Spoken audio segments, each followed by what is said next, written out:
Welcome everyone to Leveled Out, a show where I review all sorts of RPGs. This episode we're taking a look at one of the first RPGs I've ever played, the baby game created to bring newbies into the RPG genre called Final Fantasy Mystic Quest. Oh, and just as a note, this review will have spoilers. Final Fantasy Mystic Quest is a game originally created in 1992 by Squaresoft for the Super Nintendo Entertainment System. It was the first Final Fantasy game to ever come out first in the United States rather than the much more popular Japan, who got it about a year later. Interestingly enough though, this was the only Final Fantasy game to ever come out in Europe before the gigantic collection of PlayStation 1 remakes and reports of Final Fantasy 1 through 6. It came out under the name Mystic Quest Legend. See, even Squaresoft didn't want us to know what Final Fantasy even was. Square Enix, because the square root of Enix is chef in Europe of their game series.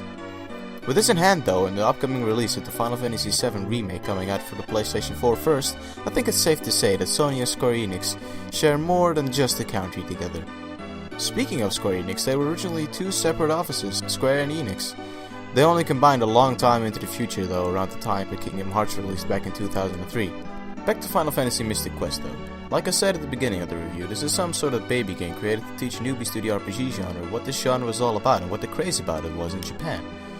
It's got your standard RPG tropes that we know nowadays: healing items, useful items, useless items, Ines and Mexico, what the fuck?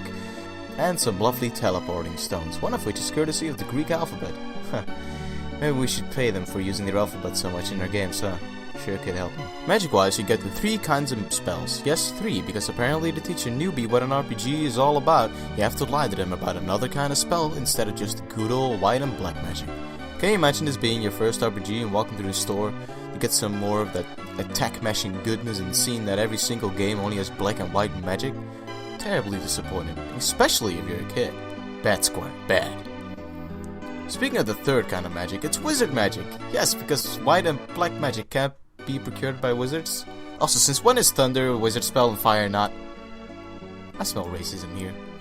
Attack and defense wise, you get your attack and defense options. Very basic stuff. Attack just attacks and defense just defense, what you're expecting.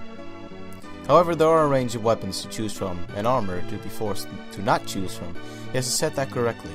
Armor, whenever you collect an upgrade from a shop or chest, will automatically be equipped onto your character and won't be able to be unequipped. This leads me to ask though, does the character unequip the previous armor or does it just stack? Can't imagine that being comfortable.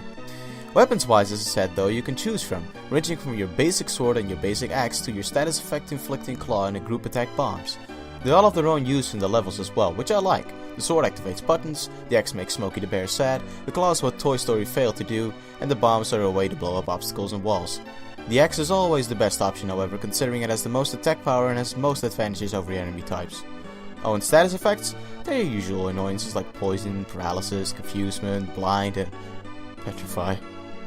God, Petrify is your worst enemy in any RPG. It can make a game go from a fun game to a drastically depressing game, because you haven't saved in an hour and suddenly you game over to do a bullshit move that stones your party. Oh, but don't worry, Square Equipped was the best move of all. Cheating. Yes, when you die in a battle, it may be any battle ranging from normal to boss to even final boss. If you die, you get to choose to start the battle over instead of going back to your last save point. I get it, Square. You want to ease us into this, but goddammit, if you keep lying to me about features that other RPGs don't have, like your supposed retries and wizard magics, you're not gonna win any points in my friendship book, alright? That, however, is all you need to know about the gameplay aspect of things. It's all very basic and doesn't require much more strategy other than to keep on mashing attack and heal whenever your health bar is lower than half of your maximum health. Speaking about healing and using magic, you get a limited amount of spells you can do. It's not quite like mana or MP like in other games, but rather you get a limited amount of spells per category, which white usually gets the biggest amount. This racism sin is really starting to pick up fast. Without further ado though, I think we need to set our pass here and make our way through the story, and see if what we can find it really is a good and well-made introduction to the RPG genre of gaming. So you start the game and immediately it's all going to shit. Mountains are crashing down, crystals are stolen and manipulated, and of course the old man riding on a bleached nimbus cloud has to tell you what your purpose is with getting the crystals back and functional. It's all pretty standard stuff and really does set the mood for some good old RPG standard story stuff. But we're not expecting much else, so personally I don't mind this sort of story in this game. Now your first enemy is standing before you and immediately it's a behemoth. Now veterans of RPGs will know that these fuckers are very annoying, looking at you, Final Fantasy IV. But in this game it's literally the easiest enemy that you can fight and will die shortly, so you can really get going with your game here. But what this enemy does show you though is that his health is actually shown in the sprite. Something not a lot of RPGs even today do. It's like you can see their health bar, but at the same time you're getting cool little images like this behemoth without his horn. Although that's a bit barbaric. But soon you'll find yourself in the overworld. Now as you can see, this is no ordinary free roaming overworld like in any other RPG. It's more some sort of hub world with levels to choose from. Now usually I don't think I'd like this kind of format, but since this game is teaching us the fundamentals about RPGs, I think it's a wonderful little overworld that teaches us that it isn't as important as the locations in the world itself. But I will say that the overworld has some wonderful explorative music going on. The overworld is divided up into 4 different areas. Correlating with the fact that there are 4 crystals, I think it's safe to assume that each of these areas has at least 1 crystal inside of them. You got your foresty area, slippery water area, jalapeno hot area, and some good old Wyoming wind. The first to go through though is the forest area, which I think is a wonderful place to start considering it's always so full of fantasy and life. Oh, guess the fantasy store was fresh out of life today, huh? Seems that the inactivity of the earth crystal has caused all life to have disappeared from the woods, and we have to fix that. What can't be fixed though is that all the chests in the game can be reopened and the contents of them can be reclaimed if you exit and re-enter the area, which I think might be a bit too easy for a baby game. There's an old man who gives you a MacGuffin, a tree branch, which once you bring it to a girl named Gale in the city of Foresta, which you can easily travel to, she will feel that destiny has gripped her tightly and heads out with you to save the forest. Which you do by apparently getting her poisoned by a minotaur. A minotaur of all things. Speaking of the enemies here, the enemies are all named lovely generic names such as Slime, Walking Tree, Bird with Diaper, Worm with Growth Disease, and the lovely little gangster thugs called Brownies? Alright, that's the final straw. Now the racism has really hit home, man. I can't wait till we see a businessman trying to force some unrelated taxes down our throats and then proclaiming himself to be called Whitey. Whatever. We beat the Minotaur and continue on after putting Kaylee back to bed and set out for an elixir. Next we got arenas to take care of. Yes, instead of your usual random encounters like you have in any other game on the overworld, this game contains arenas in which you can fight 10 rounds of random area specific enemies for a reward. Usually some experience or gold, but sometimes even nifty little equipments. Speaking of random encounters, there are none actually. Every single area has monsters scripted to a certain square inside of the dungeon or level. This again serving to ease the difficulty for those under us trying to get into the series. While I think this was a good idea to ease down the difficulty, I don't think it's a good teaching tool, seeing as not many other RPGs use this format of battle. The only one I can think of is Pokemon, and even then that's only half of the battles you'll be fighting there. The next area you'll find is a sand temple, which holds the elixir we need to heal up Kaylee's poisoning. Only to find that some old bastard with a serious case of cosplaying issues has already taken it. I'm gonna look at this guy. What is he? A ninja? A soldier? A thief? Apparently. What? Anyways, he offers us a deal, getting him some treasure inside the Bone Dungeon in exchange for the elixir. Speaking of the Bone Dungeon, that's our next area, and our first actual proper dungeon. This time we'll encounter some basilisks and skeletons, which makes sense, and some frogs. I guess they've adapted to global warming already, great for them. Throughout the way you'll find some treasures, get some teachings from Tristan, the schizophrenic, about how to use bombs, which he then generally gives us, and eventually you'll find yourselves at the end of the dungeon. One thing you might have noticed so far is that you can jump in the game. Yes, this is a top-down RPG where you can jump. It's odd, but it leaves it with some nifty puzzles later on in the game. The end here holds our first crystal boss, the Flamerous Rex. Actually, I'm not even mad at this name. For once I actually like the name, and I think it's even a bit clever. Though I must wonder why a dinosaur who knows no fire moves is called this. Oh well. The bosses in this game actually aren't extremely easy, and you do have to actually think about what attacks you do, which again teaches us greatly that with boss fights you shouldn't just randomly push the attack button, but this being the first crystal boss means that he's still not too hard, and soon the earth crystal will be back in its active state, and Tristan leaves you after getting his treasure, and gives you the much needed elixir. Now when you walk back outside, you notice that the trees and everything else is back to life. Even the townspeople of Forest are happy again, and Kaylee's back up to speed too when she gets that damned elixir. See, this is something that I really like about Final Fantasy Mystic Quest. Whenever you finish up an area and save the crystal, it actually changes the entire area back to a more alive state, kinda like Majora's Mask.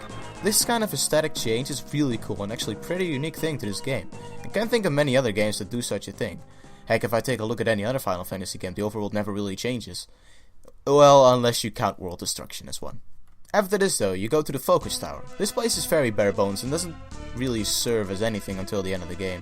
Right now it's just a gateway that connects from world to world. There are doors that you need to open with medals that you get from defeating the crystal bosses. I don't really like this area too much. I get that they wanted to separate the worlds from each other, but I believe there's a much better way to do that than by just putting a tower in the middle of it and calling it quits. It doesn't really translate well to other RPGs, which are way more connected to each other, while this just feels like a level separation. Again, it's a bit okay for this game since it's a baby game, but at the same time it doesn't teach well about the explorative nature of RPGs. Now for the second area though, where the water crystals inactivity has made everything freeze up. Honestly, I think the designers of the game really had an issue with elements, since it'd make more sense that a fire crystal's inactivity would make everything freeze up. But then again, maybe this is just another example of the game living up to RPG logics, which is no logic. This area, since it's an ice area, holds some new enemies, and wow, recolors already? That's a bit ridiculous, don't you think? Oh, you also find some depressed girl called Phoebe that joins your party because you both need to talk to her grandpa. And this is a better date excuse than, hey girl, want something to drink? But back to the game, we actually need to go to our hometown, Aquaria. God damn it, and here I was like in the name of Flamer's Rex and then you give me this kind of shit. This is worse than my puns. But anyways, you learn that you have to save the water crystal, but to do so, we first have to go to some cave to get the Greek alphabet crest. It's nothing spectacular really, it's just your standard ice cave, but it does give you a claw weapon which allows you to climb on walls. Another thing I quite like about this game. The end now is a squid as a boss. Or is it a kid? Squid-eyed. Squid. Skid? Squid? Huh? Was I talking about something? Alright, you get the Libra crest. Do nothing important inside of the Life Temple. No, seriously, this way quarter doesn't do shit. But then you make your way to the first level that actually has some nice puzzling. Though again, it's nothing too advanced. It's really just your standard nowadays Zelda block pushing puzzle. Though I will say that for a Super Nintendo game, this jumping thing really is a cool thing. Also, can we talk about the fact that there's a fucking desert hag inside of a fucking snowy mountains? I swear this game really does follow to its true RPG logic roots. None. Next is the Ice Pyramid and oh my god. Is this what I think it is? Random encounters? Nope, it's just hidden enemies that become visible once you get the Ice Mirror. Such a shame. It'd actually have been cool if the game had started you out with shown enemies and then the further you got, the more areas there would be with random encounters. But I suppose it just wasn't in the budget, huh? It's also inside here that you find the water crystal, guarded by the well-titled Ice Golem. He's obviously weak against fire, but this is actually where you find out that magic spells such as fire, when used in an ice enemy, does about 20 times as much damage as any other black magic spell. What? Wizard spells? Oh yeah, right. Wizard spells are just OP as fuck to begin with. After that spiel though, you get the water medal, a Phoebe that leads back to Aquaria, which is now beautifully green and watery and full of life again. It's even got a cave for you to explore now.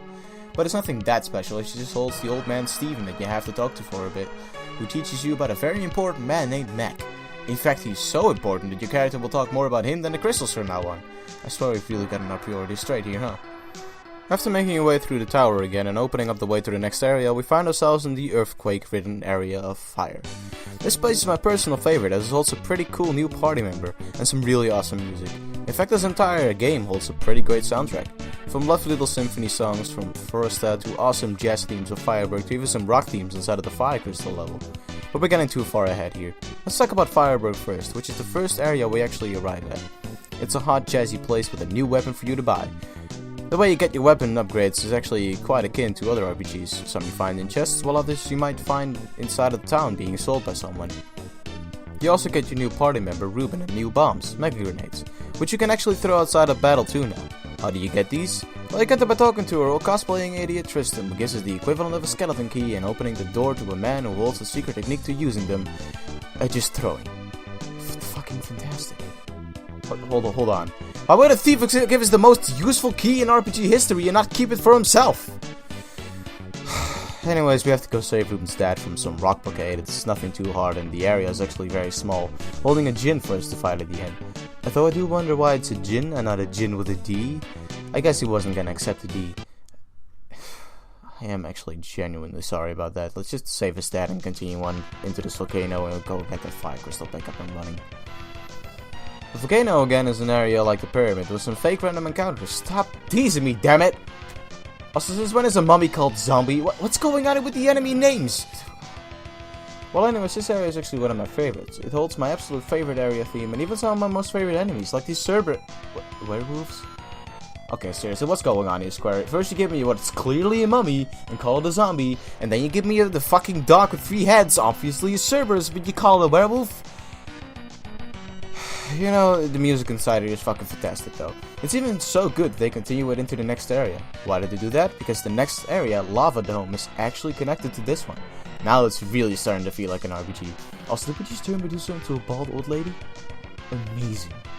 Now inside the Lava Dome, we actually get to explore a true maze. Not that shitty thing that was proclaimed as a maze back at the Ice Pyramid. This one actually forces you to go inside and outside random doorways and figure out the way to open up the door to get to the Fire Crystal, which I like a lot.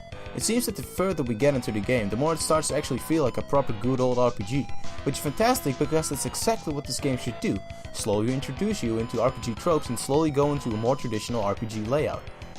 But I just realized, we just picked up the spell called White, but it's a wizard spell. God damn it, Square, you're making this more confusing than it has to be. Eventually you make your way to the boss of this area, the Dual Head Hydra, which is finally an accurate name again, thank God for that. He's not that hard and you could just keep whittling him down until... Oh my god, did we just fucking decapitate him? And oh god, now his entire neck part is just got... Dude, Jesus Christ, I never realized that we've been so fucking brutal towards these creatures.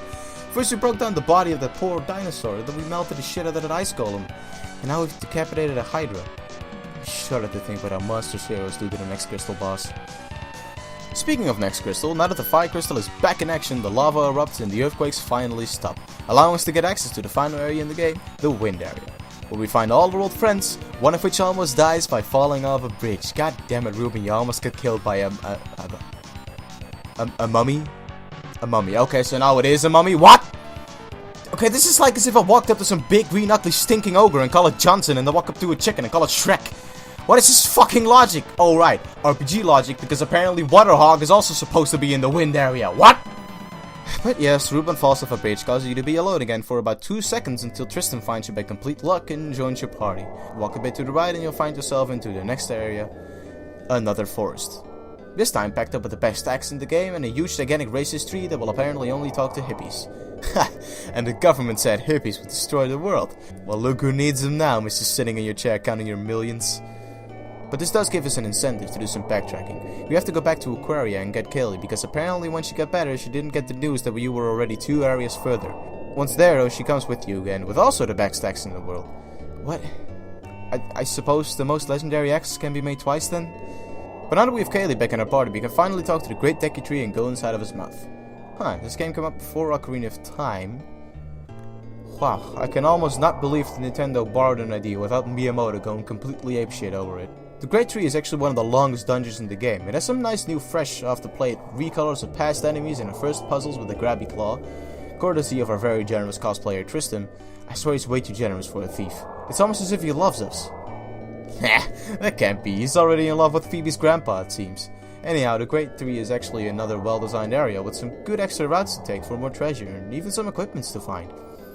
While being along, it shouldn't take more than half an hour though for you to get through all the way to the top and find a Ghidra. Well, for once this is actually an accurate name, since Ghidra was also a name for the 3-headed beast, so I'll let this one slide, considering a recall later on is actually called Chimera. I just don't understand why you'd name the first one not the most common or original name, but whatever. After this you are brought to Windia, the final city in the game. Here's where you find an old man that needs the wind to die down, so we have to go to the well-named Mount Gale. A short little mountain that holds a Jack Skeleton as boss. It was actually a very interesting boss to me. He starts out headless, hell even his horse is headless, which is freaky, but pretty awesome. But the more you beat him up, the more he turns into a living knight again, ending with his head having his eyes back again. I'd almost say that we actually helped the poor guy here. But after defeating the Horseman of Wind, we can go back and tell the old man the news. He uses his machine to create a rainbow road, though sadly not the Mario Kart one, as that would actually have been pretty awesome. But now that I think about it, we're halfway through the 4th crystal area, and it's only now that we hear about the wind at all?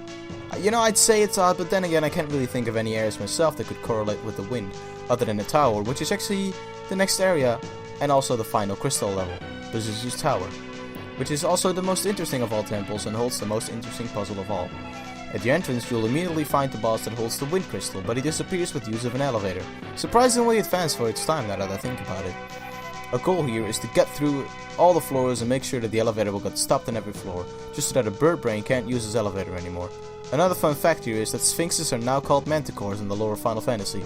After some rigorous walking around, trekking the floors and slashing buttons with your axe and defeating old men into begging you to stop abusing them, man, this game is really starting to get misogynistic, huh? It is through these brutal actions, though, that we finally arrive at the final crystal boss, Pazuzu. Now this guy you actually need to really watch out for. He does brutal attacks can petrify your party members and will even occasionally go into reflect mode, causing any attack that you do to bounce back on you, usually ending in an untimely demise for you. It's cool to me that this game starts out easy with little strategy, yet the last boss has you actually think about your moves before continuing into your next turn. This truly is a great teacher for RPG beginners. But after some retries and forcing Pazuzu to beg for forgiveness on his knees, you'll reactivate the final crystal and you're done. But wait, there's more. It turns out that there's a mastermind beyond it all. How surprising! And now guess who we have to find? Yep, we have to find Mac, who is apparently the father of Gale. And to get to this man, we have to blow up the cave that Phoebe's grandpa was in. Doing so requires us to take Ruben back to his dad and just easily get a rock from him that we need to get back into the place, because Phoebe had decided to recklessly blow it up. Everyone's smart in this game, I love it! But doing so makes us able to get Mac's head from Gale, which is by far the most useless item, and we also have been allowed access to go inside of Mac's ship, the shortest and easiest area of all of them. But it does give us a chance to use our new Excalibur that we got in Pazuzu's tower a little bit earlier. What's also interesting is that this is the only monster-infested stage that does not hold a boss fight. So you can just easily go through, get Mac out of the ship, use the magical plot convenience to rid all of the monsters of the ship, and finally use it to get to the real final area of the game, the Focus Tower, with our new final party of Phoebe and you. The final area is basically anything I'd want from the final area. It brings back every single area of the game and adds to it a little bit, even combines things, like now we have the claw puzzle combined with the jumping puzzles and hitting switches. It's a great final area, and while not being too challenging, it does test your knowledge about the game that you've gotten so far. This area also holds our refights with the crystal bosses, but now recolored and a bit stronger, though Pazuzu has stayed almost the same, only with a little bit of a color difference and a bit more HP and power. This tower is made up of 4 different rooms, each one corresponding to its original element and boss fight. Some of the bosses now come equipped with more status effects, but virtually they're all the same to the originals. After breaking down some more bones, melting stone, decapitating some more, and bringing depression to a new level with Zoo, you reach a statue that looks exactly like you and gives you the power to defeat the final boss. Not really though, he just gives you some chests with items you probably won't even use in the battle. Here he is, the final man, the Dark King himself, who has apparently created the rumor of the prophecy himself. Excuse me? Why would you make a prophecy that spells out your untimely doom?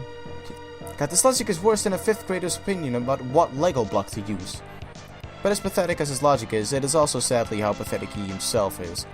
I'd actually go so far as to say Pazuzu is a harder boss than this guy, as all you really need to do is spam Flare and White until he changes his forms from Asian Supermaster to Spider to classic Japanese-born item. He doesn't do too much damage either, so just heal whenever and you should be done soon. After the final battle, you find out that the old man who flew on the retired Nimbus cloud is actually the Crystal of Light, a plot twist that no one really cares about. But after some talking to him and going back to all your past companions and talking to them, your character decides that he's not done yet and wants more adventure in his life and sets out a Mac ship to grab some more of that much needed seafaring adventure. Now, it might just be me, but Phoebe and Gale both really seem eager to keep him there. I think with 2 women fighting for you, you'd have more than enough adventure for a lifetime, kiddo. Oh god, no. No, why you? Why of all people do I have to travel with a schizophrenic cosplay idiot? And that was it. That was Final Fantasy Mystic Quest. What? There's more? What do you mean I forgot to tell them something about the final boss? What? A glitch that caused the boss to be even easier? Yes, that's right, there's a glitch in the programming. Due to the final boss having so much health, if you use Cure on him, the game doesn't know what to do with curing so much health, so instead it switches over to damage, causing the final boss to take about 16,000 to 18,000 HP worth of damage, which is so much that you could beat the boss in a matter of 4 hits. Marvelous game design. But now that that is over with, we really have finished Final Fantasy Mystic Quest. Now what can I say other than I do love this game? It was the first RPG besides Paper Mario that I've ever played, and it's very close to me. Now, while nostalgia might cloud my mind a bit, I can see that this game is quite a good tool to teach kids and anyone else diving into the RPG genre what it's all about.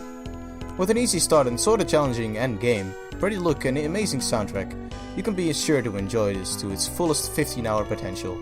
While the game isn't completely perfect in any way whatsoever, I still think it holds up today as a very well made RPG game, and with that all in mind, I give it a 7 out of 10.